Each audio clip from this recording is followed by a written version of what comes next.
Welcome to double seven media. నేను మీ ఆదినారాయణ. నా video చూస్తున్న ప్రతి ఒక్కరూ లైక్ చేసి, షేర్ చేసి, కామెంట్ చేసి, అలాగే ఛానల్ను సబ్స్క్రైబ్ చేసుకోవాలని కోరుకుంటున్నాను. ఇక వీడియోలోకి వెళితే, welcome to double seven media. ప్రపంచవ్యాప్తంగా ముస్లింలు ఎక్కడ ఉన్నా రంజాన్ పండుగను ఘనంగా జరుపుకుంటారు. మరి రంజాన్ గురించి ఒకసారి మనం తెలుసుకుందాం. ముస్లిం క్యాలెండర్ 9వ నెల అయిన రంజాన్ ముస్లింలకు అత్యంత పవిత్రమైంది. ఈ నెలలో పవిత్ర ఖురాన్ పురుషులు మరియు మహిళలకు మార్గదర్శకంగా దిశానిర్దేశం చేసే ప్రకటనగా మరియు మోక్ష సాధనగా స్వర్గం నుంచి అవతరించబడిందని ముస్లింలు నమ్ముతారు. రంజాన్ మాసంలో ముస్లింలు తెల్లవారుజాము నుంచి సూర్యుడు అస్తమించే వరకు కఠినమైన ఉపవాసం పాటిస్తారు. అసలు ఉదయం వేళల్లో నీళ్లు కూడా తాగడానికి అనుమతించబడదు. రోజులో చివరి ప్రార్థన అనంతరం ఇఫ్తార్ అని పిలువబడే పండుగ భోజనంతో ఉపవాసం విరమించుకుంటారు.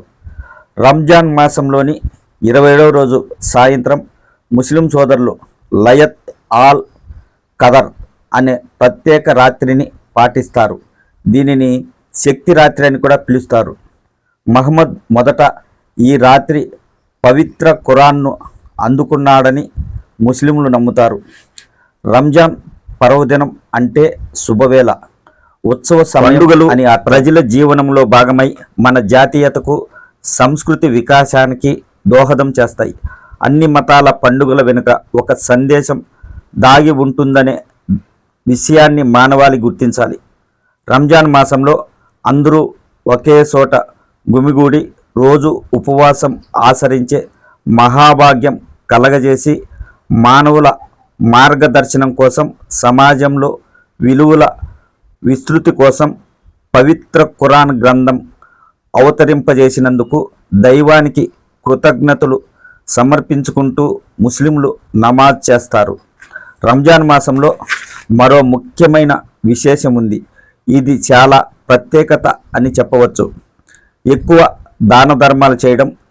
సంపాదన పరులైన సంపన్నులు రంజాన్ నెలలో జకాత్ ఆచరించాలని ఖురాన్ బోధిస్తుంది.